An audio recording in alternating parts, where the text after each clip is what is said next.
Christ is in our midst. He is and ever shall be.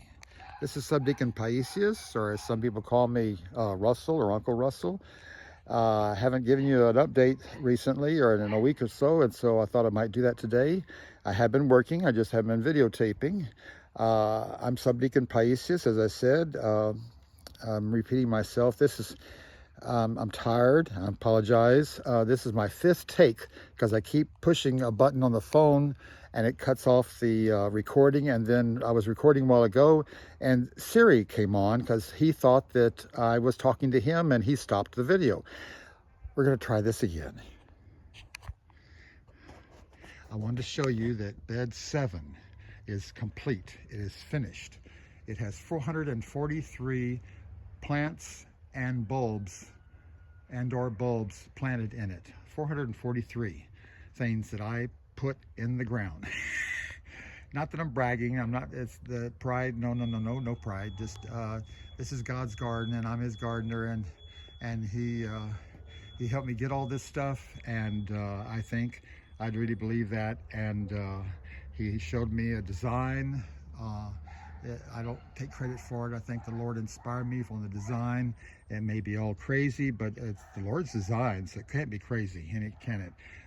It's got all kinds of things in here, and I just planted this morning 108 King Alfred daffodils, and they're along this border, this front of the bed here, right in here.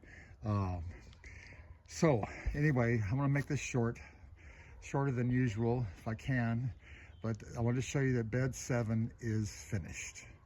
Okay, and this is probably the prettiest it's going to look in a long time because there are no weeds showing right now. Because I just got through topping it with 2 or 3 inches of mulch. I didn't realize right away that I would never be able to make enough mulch for myself, and so I had to go and buy 12 yards of compost from Gardenville, which is down in Bloomington, and they have really good compost, and so I got 12 yards, and I'm almost through 12 yards. I got about a little bit, a fourth or fifth of the pile left. So anyway, but I'm adding compost to everything. I'm adding it in every planting of a bulb or a plant. I'm adding it as a layer on top as a mulch, but it really is compost to add nutrients to the soil. Okay, that bed is finished. I just pulled away the path, the wood chip path, so I could have a definite definition of where the bed edge was, because that's determined where I planted the daffodils. I used the auger, the 5-inch auger, dug my holes, and put 3 bulbs in each hole with a little bit of Espoma fertilizer and at the bottom, and of course some compost at the bottom. Okay, also I'll just come over here and show you that the bed around the oak trees is now finished. Also, this bed here is finished. Now this wasn't here. All this stuff wasn't here. The trees, of course, were here, but nothing was in this yard. So anyway, I'm not bragging, no pride. I'm just telling you what we're doing in God's garden here. And but I put these logs came from the limbs that I trimmed off all the trees, these oak trees. First thing I did when I moved on the property was try to thin out these oak trees, all the dead wood and the branches that were kind of getting caught in each other. Anyway, I thought, well, I will just line this in a circle and make a bed, because I have a bed that has compost in it, and you see it's not very high, but that's all right. It's just another level to step up. Those are chrysanthemums all around the edges, chrysanthemums, and then there are 122 daffodils, mixed daffodils. Some are single, some are double, but the 122 daffodils that are planted in this front part up here in the front half.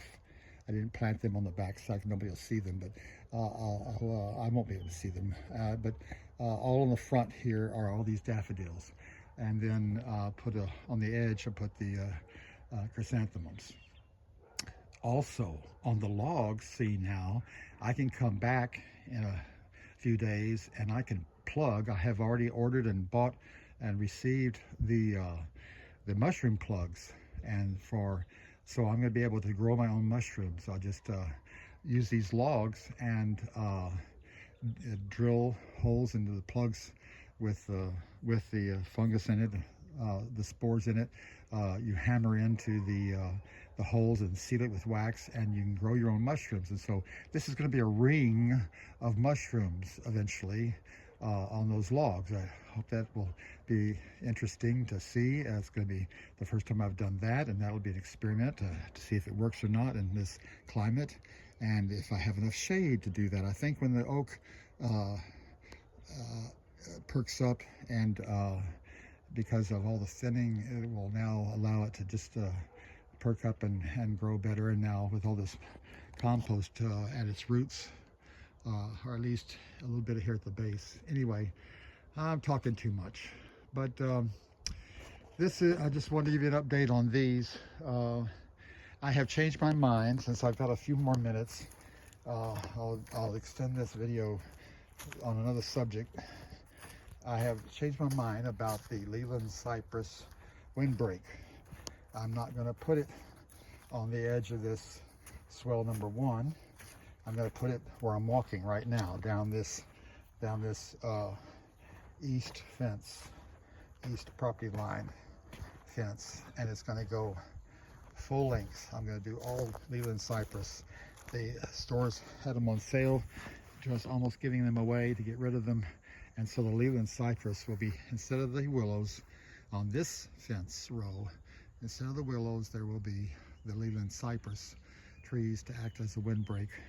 You've also noticed about the north wind, it comes northeasterly across this property here, and so this would be a better windbreak to have it go down this fence row than it would to be on this berm here. And so the berm now is going to be the blueberries, 14 blueberries, and then chrysanthemums in the front, and then it will have some fruit trees in the back here, 2 figs and 3 loquats, and you'll see those later when I plant them. But mosquitoes are out. Anyway, so that change was made in the plans, but that's all right. It's all flexible, and it goes all the way to the other side of the property. See, it goes from one end to the other on this swale, and so that will be the new border here, and so the Lelands. Okay, I think that's all I wanted to share with you right now that I've been doing, although that was quite a bit of work. But I keep saying things that sound like vanity, and I don't mean it to be that way. I'm just saying it's a process. It takes time to do all this, especially when you're alone, and I'm the gardener. You got me, Lord, so use me, so I'm it. So anyway, I think we're making progress. I'm worried about the weather that's coming up. It started out as the forecast was 36, then it started at 34, and now there's a day that's 32. So we may have a freeze next week, and I don't know what I'm going to do about that. The Lord hasn't shown me his plan yet on what I'm going to do about who to protect and what. Anyway, I'm trying to get stuff in the ground. As Laurel says, things are better in the ground than they are in the pot. So if you get stuff in the ground, that's great. It's better than being in the pot. And I guess that has to do with protecting the roots, because it is warmer to be in the ground. So anyway, thank you for watching. I apologize for my awkwardness here and how I'm doing this. And anyway, I thank you though for clicking on and viewing, and wish you the best for this new year. 25, can you believe that? Can y'all believe that? 25. In March, I will be 75. Glory to God. Anyway, but 2025, did we ever think we were going to live this long?